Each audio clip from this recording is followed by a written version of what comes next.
So in this video, I'm going to talk about manifestation, but I'm going to talk about it in a way as I would if I was talking to my mom. So basically, this video is for anybody who's a complete beginner, anybody who still doesn't believe in manifestation, or anybody who is just having a hard time understanding what really manifestation is. I want to start this video by saying that manifestation, it's not that you are doing it in your own time or as if you're making time out of your day to do it.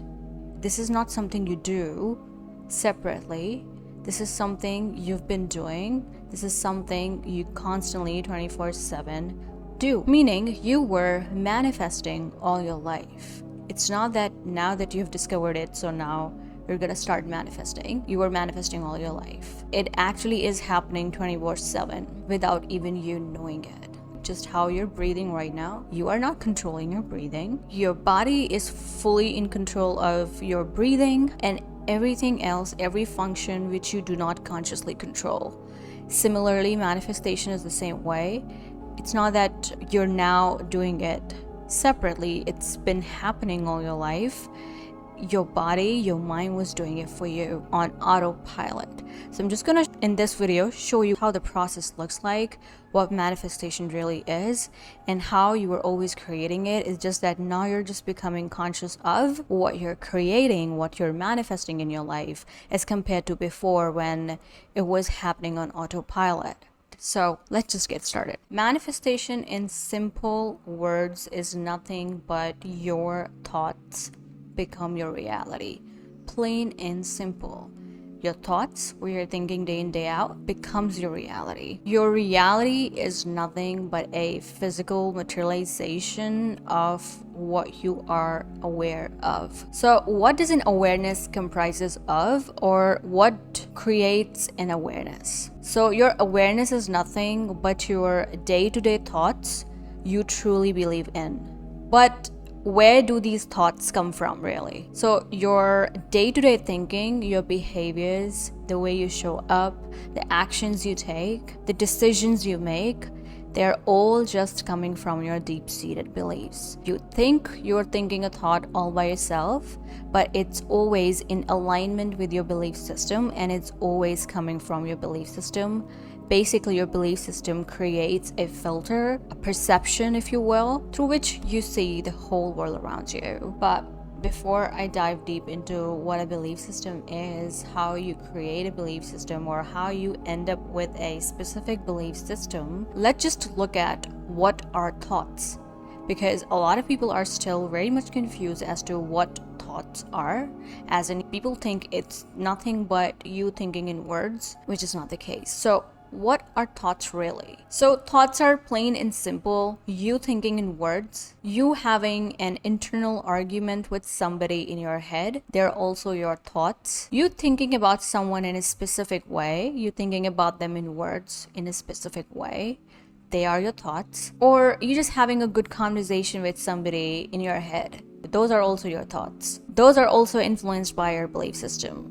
Now, thoughts are not just limited to words, and that's where people get so much confused when it comes to consciously creating stuff. It's not just that you're thinking in words. It goes beyond that. The images you get in your head also counts as thoughts. Because when you think, you always are getting an image. So if I say pink elephant, you're thinking in words, but yet you're still getting an image of a pink elephant, okay? And when you just have an image of something or someone, you're still thinking. It's just that now you're not thinking in words. Now you just have this image of something, but you're still thinking. If you have an image of a tree in your head, but you're not thinking tree, but that image counts as you thinking about a tree. So that's also your thought. So basically, we sometimes also do think in images. Now, sometimes your thoughts are hidden from your conscious awareness. What is a conscious awareness? Something you are aware of, something you are conscious of, something you can notice, something you can put your finger on. Something which is evident to you is your conscious awareness. So sometimes your thoughts are really hidden from that conscious awareness. A good way to recognize your hidden thoughts is your day-to-day feeling state. Feeling state is nothing but this consistent feeling you always have. A feeling that is always there. You know sometimes how you're feeling something, but it's just so hard to verbalize that feeling. It's so hard to describe what you're feeling. There is something that you're feeling. There is something that you're thinking, but it's just so hard to just verbalize it. It's so hard to like put your finger on it and describe it in words. I'm pretty sure you're aware of what I'm saying here. That's the kind of thinking which is always hidden from you. One that is really hard to verbalize, but it's still there. It's hard to verbalize, but it's not impossible to verbalize. That's where I come in handy, meaning I've been doing this for past 6-7 years and I've gotten really good at recognizing what's going on in your subconscious mind just by talking to you, because I did that with myself as well, so much so that now I know where a behavior, an action, or a thought, or the way you are talking is actually coming from. So if you want me to help you out personally in recognizing where you're going wrong with your belief system, you can always reach out to me and I will link my website down below. But let's just focus on what we were talking about earlier. It's hard to verbalize that hidden feeling, but it's not impossible at all. I'm not imposing any limiting belief on you. So that hidden feeling, the feeling that you're not able to put your finger on, that you're not able to verbalize or put in words, is actually what you truly believe in, is actually just your belief system, is actually what your whole being is thinking. That's your true belief system. And that thinking, that hidden thinking, creates reality. Not just creates reality, it also creates your day-to-day conscious thoughts, your actions, your behaviors, the way you show up, the way you speak, and everything else.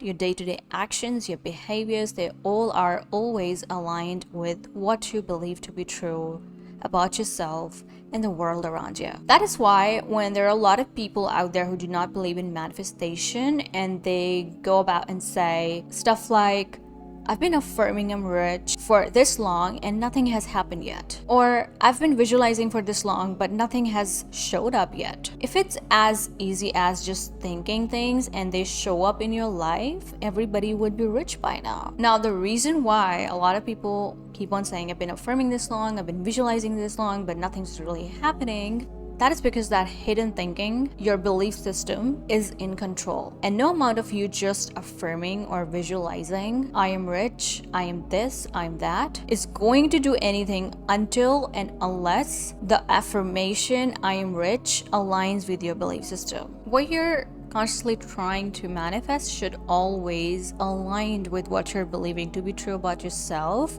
or at least you should have a belief like, this is possible for me, for it to materialize. Now, saying this is possible for me or having a belief like that is also not enough, because you will end up manifesting that thing, but you might end up losing it because it requires a little bit of self-concept work to kind of sustain the results. But if your belief system does not at all support I am rich, not at all, it's not gonna materialize, it's not gonna manifest. And this is the reason why it's not been manifesting. This is the reason why you've been affirming I'm rich, you've been affirming I'm loved or whatever, and it's not coming about. It's because your belief system does not see it as a potential or a possibility for you in your life based on what you experienced as a child. So I'm gonna dive more into what you experienced as a child. But let's just look at what are beliefs. Beliefs are nothing but something you thought about over and over again over a period of time, and you saw physical evidence for it. And now because you thought about it so many times, and now you also have a physical evidence to support what you were thinking, now it has become a belief. Now that thought that you were thinking consistently has become a belief. But you only saw evidence for what you were thinking because you manifested what you were consistently thinking. This is a kind of a mindfuck, but it became a belief because of you. It materialized, or you saw physical evidence for it because you pushed that thought out. You materialized that thought as a physical evidence, and that became a belief. Now, beliefs are easily changeable. They're not hard to change. It requires a little bit of work. but it changes easily. Obviously, it requires identifying your limiting beliefs first before you can go about changing them. You cannot just pick up a general statement like, I am rich, when you are carrying a very different story about money itself or abundance and how it shows up in your life. Then saying I'm rich is not enough, because it's really necessary for you to find out what your limiting beliefs are. Because everybody is different, everybody experienced a very different childhood, and hence they all have a very different belief system. And because everybody's belief system is different, that is why most part of our lives is different from one another. And some things are similar for all of us collectively because we all got conditioned with a similar scenario or similar thought when we were kids. So that's why some things in our life match with one another. So for example, one scenario would be making money is hard, or making big amounts of money requires for you to work hard.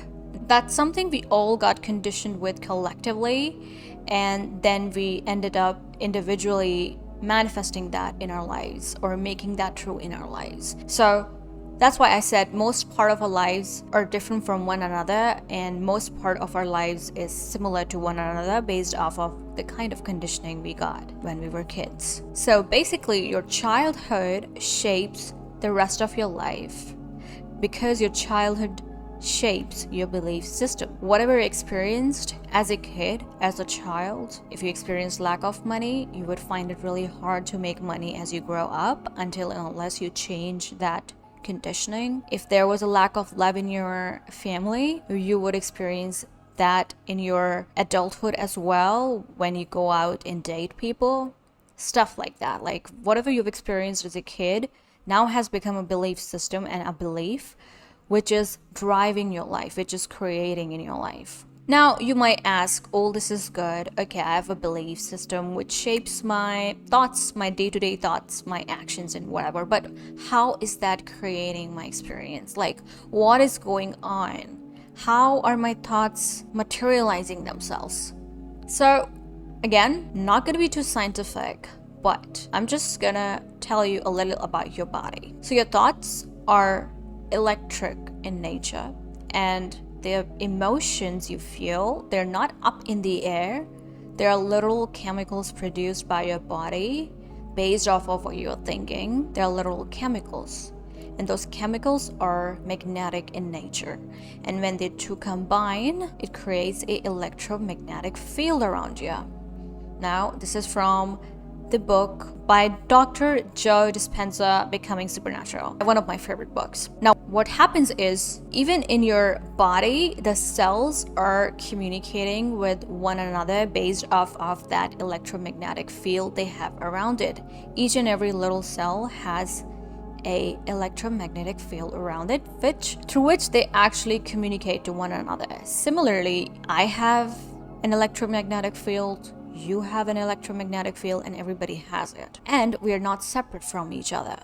Because we are not these bodies, we are energy, we are energetic in nature, we are one with one another. We are connected to each other. There's no separation. The separation between me and you doesn't exist. You're connected to me. I'm connected to you. Just how your phone receives a phone call and decodes that frequency into words. Are you not amazed by that? Are you not fascinated by that? Are you not wondering how that's happening? How a phone literally is decoding a frequency into words? That's fascinating, right? That is happening. It's there. Just because you cannot see it doesn't mean it's not there. So what is happening? That frequency is carrying information, which then our phone decodes into words, right? Similarly, our energetic field, our electromagnetic field carries information about who we are. And who we are what we think, our belief system, and obviously our day-to-day thoughts. So that information is already in our magnetic field, in our electromagnetic field. It's there. The information is there. So now that you know you're connected with everybody based on the information you're carrying, you are communicating who you are consistently. So who you think you are, everybody thinks that's who you are also, because they can pick up on your electromagnetic field. They can pick up on that information you have in your electromagnetic field. And it happens very subconsciously. Your subconscious mind picks up on that information and decodes it for you. Just a very quick example. Let's just say you're traveling somewhere and you're hungry and you're gonna have dinner and you stop at this restaurant, but this restaurant seems really shady to you. How are you able to pick up on this weird energy? How are you able to come to a conclusion that this place is shady? Well, this seems shady. Something is not right about it. Like, you're not able to put your finger on it as to why, but you're still able to pick up on that energy. Why? Because your mind is able to pick up on that information. And almost all the time, you're right about that. You're right about if something's shady. You're right about if something doesn't seem right. So let's just say you're manifesting a job and you've done the work on your self-concept. Now your belief system is aligned with the new thoughts of you having a job. And you have accepted that you already have this job. Now that information is in your electromagnetic field. Anybody can pick up on it. Anybody on this planet Earth can get an idea. Oh, you know what? I really think I need a designer for this project. Let me just post this job on LinkedIn. Or they accidentally stumble upon your profile. How? It's all energetic. It's all connected. They didn't accidentally stumble upon it. The subconscious mind nudged them to do that. That's called inspired action, because their subconscious mind was able to pick up on the information which is there in your electromagnetic field. So the right person will get the nudge to do that. I don't want to confuse you more. It's just that, let's just say you're manifesting a specific person and you're working on your self-concept, and your thoughts are very much aligned with your self-concept. I'm loved, I'm chosen, they're gonna choose me, they're gonna show up in my life. You know what? Because you're focused on them, they're gonna pick up on that information very subconsciously and gonna start getting nudges and inspired actions to take so that what you're saying can be true in this physical world. I hope this is making sense. Again, I don't want to be too scientific here, because then it will again confuse you guys, that it won't be a beginner friendly video, but I hope this is clearing up your doubts. So that's how it manifests. That's how your thoughts, your images, when I say thoughts, anything that counts as thoughts, as I mentioned earlier in this video, materializes itself. Now, this is why there is no universe outside of you. There is no God outside of you, which is giving you things or providing you things. There's no universe at play. You are the one creating stuff. So if you think that universe did bring you things in the past, you know what, Simran? It did bring me things in the past. I focused on universe is gonna give me that, and it actually did give me. So how are you gonna explain that? Just the simple explanation that it gave you, the so-called universe gave you whatever you wanted, not because it exists. It only because you thought that universe is the one giving you stuff. Whatever you think will be true in your life. So if you think there's a universe outside of you, there's gonna be a universe outside of you. If you think there's no universe outside of you, then you're the only one. It's just what you're thinking. It's just what you're thinking about the world around you. It's always gonna be true for you. So that's what consciously creating stuff means. That's what manifestation really is. And there's more to it. There's much more to it, but I tried my best to turn this video in a simple manifesting lesson so that it's beginner friendly, so that if my mom watches this video, she understands what I'm trying to say. She understands what I'm talking about whenever I'm talking about manifestation. So I know this video helped you, and if you have any questions, you can always ask me those in the comment section down below. I will clear those out for you. But other than that, I will see you guys in my next video.